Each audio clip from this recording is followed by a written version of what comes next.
Hi,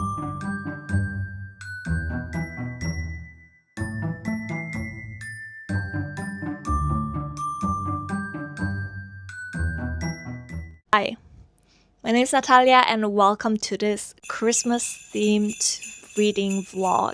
It's finally December.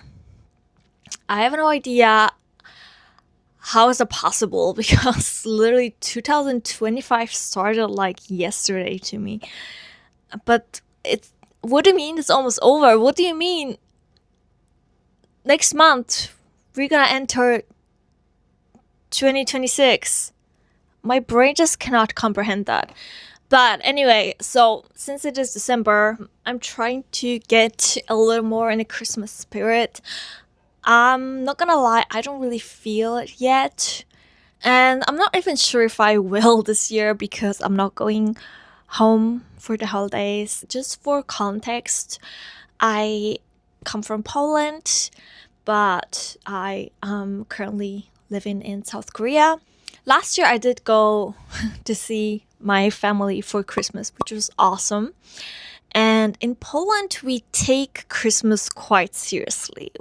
And what I mean by that is it's like a huge family holiday, and we literally celebrate it for like 3 days. I mean, we've got Christmas Eve, then we've got the first day of Christmas, which is the 25th. So that's usually when everyone celebrates, right? But then we also have the second day of Christmas. I don't know why is that a thing. Please let me know, does your country also celebrate the 26th of December as Christmas? Because in Poland we do. So essentially we take Christmas very seriously. And we've obviously got a lot of different traditions, lots of delicious food, which I will not be enjoying this year. So to comfort myself, I will be reading some Christmas books that maybe will get me in a Christmas spirit and maybe they will cheer me up a little bit, okay? I haven't decorated my bookshelf yet for a reason because I'm going to be doing that on a video later. So look forward to that. But I've picked out two books that seem interesting. One of them is like still, I ordered the physical copy, but it's gonna arrive like in a few days, so I don't have it with me right now. But the book is called The Most Wonderful Crime of the Year, and it will be my second read of the video. My first read of the video is going to be Good Spirits by B.K. Borison. So I'm gonna be reading on my Kindle, as you can see. I started reading it a little bit, but I'm literally like at the beginning of the book. Let me see. Okay, I'm like 7% in, so as you can tell, I'm still at the beginning of the book. But before I continue reading this book, let me tell you what it's about and why I chose it for this vlog. It seems, like just any cute holiday romance, but there is a twist, and the twist is that it is like a paranormal romance. Good Spirits follows Harriet York, who owns a small antique shop. And one day, she finds this strange man in her house, and he introduced himself as a Christmas ghost. I believe he's like a Christmas ghost of the past. And his job is basically to guide her through certain memories connected to her past. It sounds a little whimsical, but from what I've heard, it goes deeper into personal healing. So it just sounds like it has this emotional layer to it. So it's not just a cute, whimsical holiday read, but it has actual depth to it. So that is the reason why I chose it, because I do appreciate romance books like that. And also, I guess I wanted something warm and magical, but something a little different from just a regular holiday romance. So that's why I chose this one with this paranormal twist. And I will be checking in with you throughout my reading process and just sharing some of my thoughts on this book. Also, this book has a really cute dedication, so I thought I will share it with you. I do love when books have these like really unique dedications. I'm sure it's special, like when you dedicate to a very specific person, obviously it's special, but it's only special for that person. But there are some dedications that just are special to whoever is reading, and that is this type of dedication. So it says, "For the lost and forgotten ones, and the believers who hold on tight." It's so cute, and I do feel like it's dedicated to me, you know? First of all, I need to like rearrange my bookshelves a little bit, make them feel more Christmassy. I'm not gonna lie, they are a little bit of a like mess right now. Like they're not really organized in any specific way. I'm not that good at organizing my bookshelf, honestly. But yeah, when it comes to like Christmassy books, I literally only got this one, so I might put it on display. It's The Spectacular by Stephanie Garber, which is the novella in the Caraval series. And it came out last year, and I read it last year. It has really, really pretty illustrations, and it did get me in Christmas spirit. But I'm not gonna lie, it felt a little like freaky. I don't even know how to explain it. If you've read it, I'm sure you know what I mean. But it felt a little disturbing, like at the end. So there's like certain mystery, and when like everything is revealed, it it feels so weird and disturbing. So I love the Caraval series. This read, while it did get me in Christmas spirit, it was it was a little bit strange. But like I said, it has really beautiful illustrations, so I do not regret buying it. But the writing could have been better. I mean, the story could have been better, okay? So yeah, I think I will put this cover like on display because, you know, it is Christmas themed after all.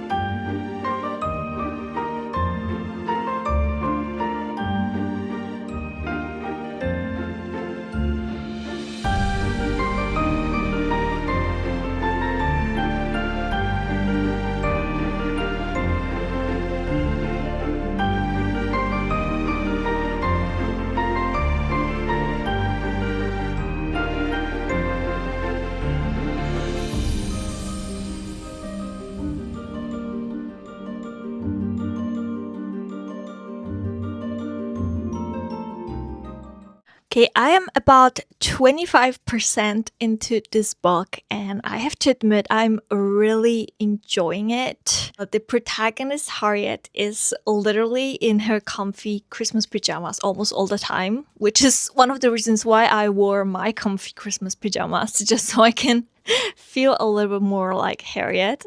She's also like, you know, drinking peppermint tea, nibbling on candy canes, and I mean, just this whole vibe just feels so Christmassy, and I love the atmosphere of this book. It's really perfect for Christmas time. And then we've got Harriet and Nolan. They are really cute together. I feel like they have this like connection right away. The banter between them is so adorable, and there's a lot of these like I'm dead type of jokes, you know, because he is literally dead. I don't know, some people might find them like corny. I actually found quite a lot of them really funny. I love that he's a ghost because it makes it so much more like whimsical and interesting than other Christmas romances. But here, because we've got this like setup of him being a ghost, and also it's literally like his job. He literally almost like has this like company that he attends, and he's got a supervisor and all of that. It's literally like he has a job in his afterlife, which is crazy. But I love this setup because it makes it just feels so interesting. It's like such a unique concept. So that's why I love this so much. So I've also noticed that this book gives a little bit of A Christmas Carol by Dickens. energy. So Noah is literally a ghost guiding her through her past memories. So that part definitely feels like it was, inspired by Christmas Carol. But instead of moral judgment or like big social lessons, I feel like this book focuses a lot more on personal healing. And obviously, it is a cute romance, so it is completely different from A Christmas Carol. It's just the concept of a ghost guiding you through your past memories is probably a bit of an inspiration. Like I said, I am at about 25% in. It seems like a rather slow burn romance. Also, Noah, he is very lonely. So people technically can see the ghosts, but they like don't really remember them. So the only people he literally talks to are the people he is assigned to take to their past. But usually they are like really, really bad people. Like they do some shitty things. So he doesn't really get attached to them. He just like takes them to their past, and once they realize their mistakes, he sends them off to the next ghost, the ghost of the Christmas present, I believe. But with Harriet, it's something else because she does not really seem like a bad person. There's this like instant energy between them. Like there's just something different about her. So it feels like, Harriet is like the first person in a long time that starts to make him feel something. So that is definitely very, very meaningful. And I'm curious to see how the romance develops. It's been really cute so far. I do like them together a lot.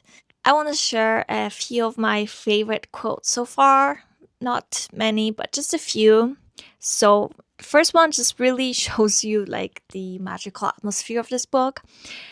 Christmas has always been my favorite time of year. It's the only time of year when it feels like magic might be real, hovering somewhere close to the surface, like you can reach out and touch it. Okay, the next one is really funny. So Nolan first comes to her and he's got like an accent. Apparently he was Irish. And so he says, I died Irish. And she says, You're not Irish anymore? No, I'm still Irish. Why aren't you hunting a nice gal in Ireland then? I don't know. This is the location I've been assigned. I scratch out my jaw. Probably because you Americans need more hunting than most. Oh my god. No offense to Americans, obviously. Just I found this so funny.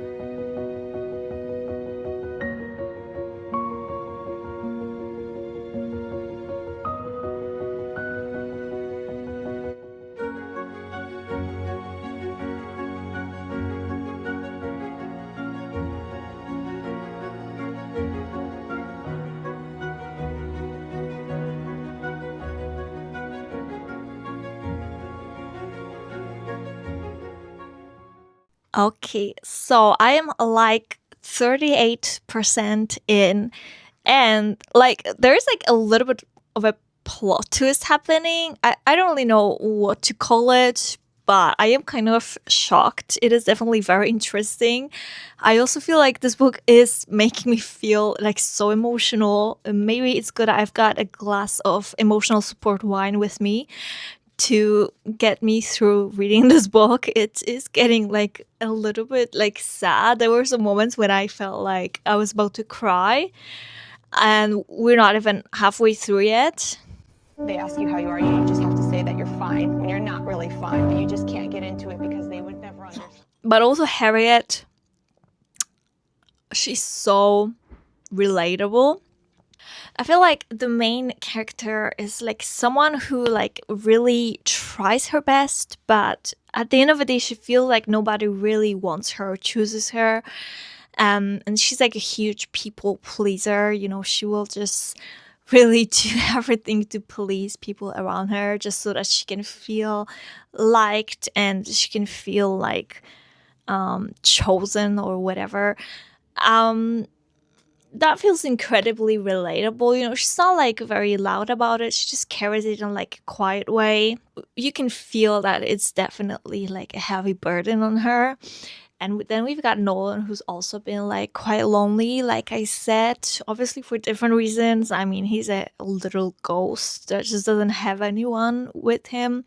But I think even when he was alive, he said he used to like feel pretty alone. So I think both of them are just like very lonely souls. So the fact that they have found each other and they can be there for each other is definitely beautiful, and I'm so happy. I mean, they're not together yet, but obviously they will be. So I'm very, very excited for that because I feel like it's one of those romances where the characters just end up like really healing each other, and yeah, it just feels like such a beautiful love story. And yeah, like I said, there's a little bit of like a plot twist happening. So I'm gonna say it is very interesting. The storyline, it's definitely not boring. It's not like your usual Christmas romance setup. It is like very unique and interesting. So if you want something that will feel different from a very basic Christmas romance, I feel like this one is perfect.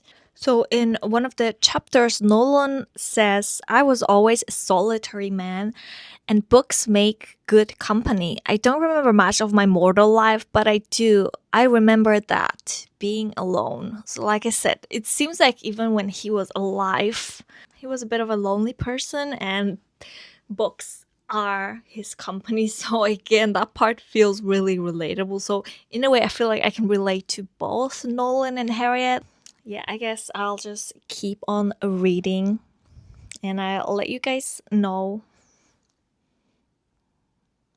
what I think about the rest of the book. Okay, so I've officially finished Good Spirits, and I just wanted to give some proper final thoughts now that I've had a moment to sit with it. I'll start with saying that, yeah, the ending was a little bit like predictable, but honestly, I didn't mind it at all. I think it just felt like hopeful and satisfying in a way a Christmas read should feel. I just wanted it to leave me feeling good, and it did exactly that. I also definitely loved Harriet's journey and her growth, you know, as a character. I feel like she's grown a lot since the beginning of the book. She has learned to stand up for herself and make different choices, and that was very rewarding. One quick thing to mention as a heads up, this book is a little bit spicy. It's not really anything extreme. It's like maybe, I think, about two scenes. They are a little bit descriptive. So just keep that in mind if that's not something that you want in a holiday read or in a book in general. Like I said, it's not anything excessive, and I don't think that it like overpowered the emotional depth of the book. Overall, finishing this book just left me feeling really like cozy and warm and content. So it definitely felt like a right book to read during Christmas, and it's definitely a book that I feel like I will want to reread one day. It feels like the type of book that I will want to read more than once.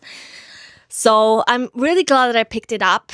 And then, you know, after I finished reading this, I immediately started reading this second book, which has a completely different vibe. So the physical copy of this book finally came. It's called The Most Wonderful Time of the Year.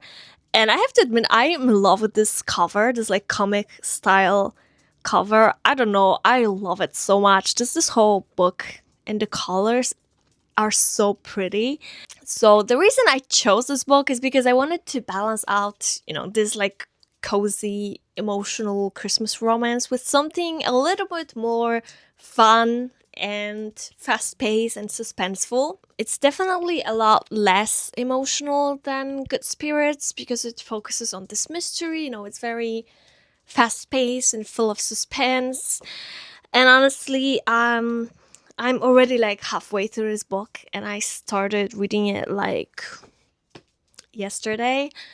It's just like because the chapters are so short, I'm just like flying through this book.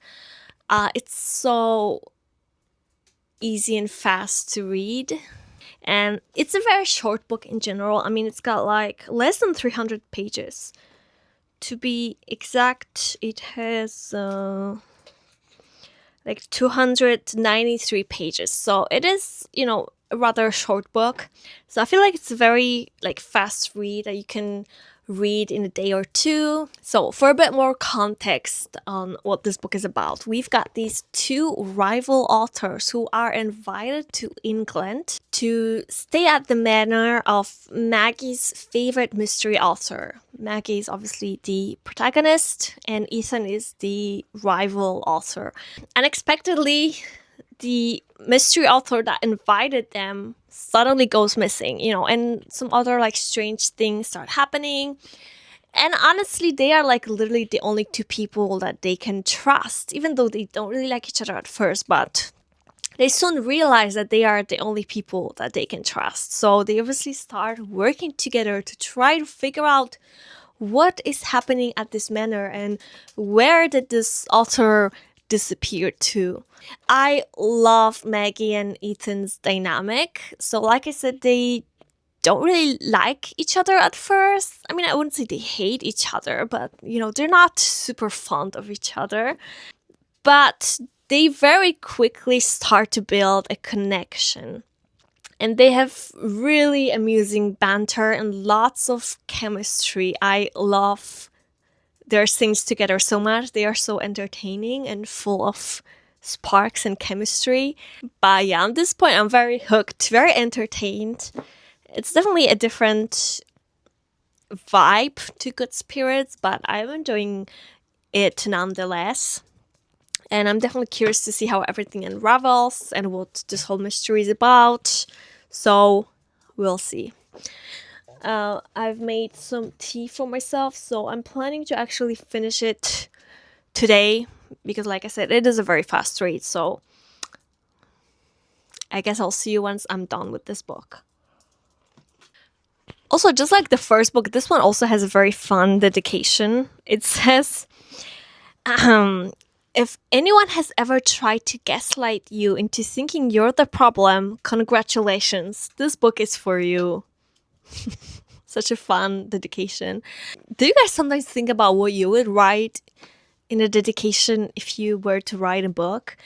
Like, I think I would probably, if I write a book one day, if it comes, like, if it actually happens, I will probably dedicate my first book to my parents, just because they are like the most important people in my life. But yeah, it's fun to like fantasize about who could I dedicate my book to, or something like that.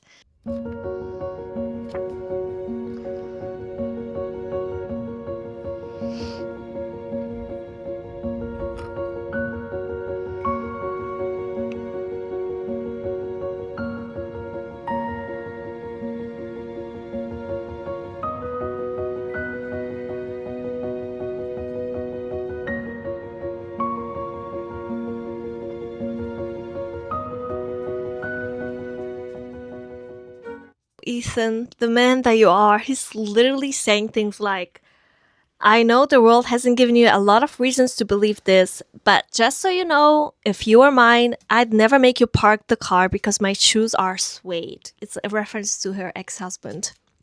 If you were mine, I'd carry you through the storm. If you were mine, I'd fight the sky. And another thing he said, well, not really said, but like thought. Someday he was going to crush the people who had crushed her spirit. He was going to grind them into dust and not give it a second thought. Okay, I officially finished The Most Wonderful Crime of the Year. I didn't really do many updates just because, like I said, this book is rather short and fast paced. So I just feel like there were not that many like thoughts that I was having, or like that I felt like I needed to update you guys with. So I just thought I will do just one final update where I will talk about how I feel about this book. So overall, I had a lot of fun with it. I ended up giving it 4.5 stars. So another like very enjoyable read. You know, maybe it's not as good as Good Spirits, which I ended up giving 5 stars, but it's still a very good read. First of all, I wanted to address the romance in this book. Like I said, I love Ethan and Maggie's banter and their chemistry. But, you know, the romance, it's not very deep and it moves on very fast. It probably is because the book is very short. But it definitely the romance moved a little too fast for my personal taste. It's not like they met for the first time. Like they knew of each other before, you know, coming to this English manor, but they were not really like friends. Like they would meet each other very occasionally. They didn't really know each other very well. And now, you know, fast forward, they spend like 3 days with each other, and suddenly they are so deeply in love with each other that I'm a little bit like, like I love them together and they are cute, but like after like 3 days, are you really that deeply in love? I didn't dislike their romance, and I still thought that they were cute, but I definitely would have preferred a bit more time spent on the build up of the relationship so that it feels more like real and genuine.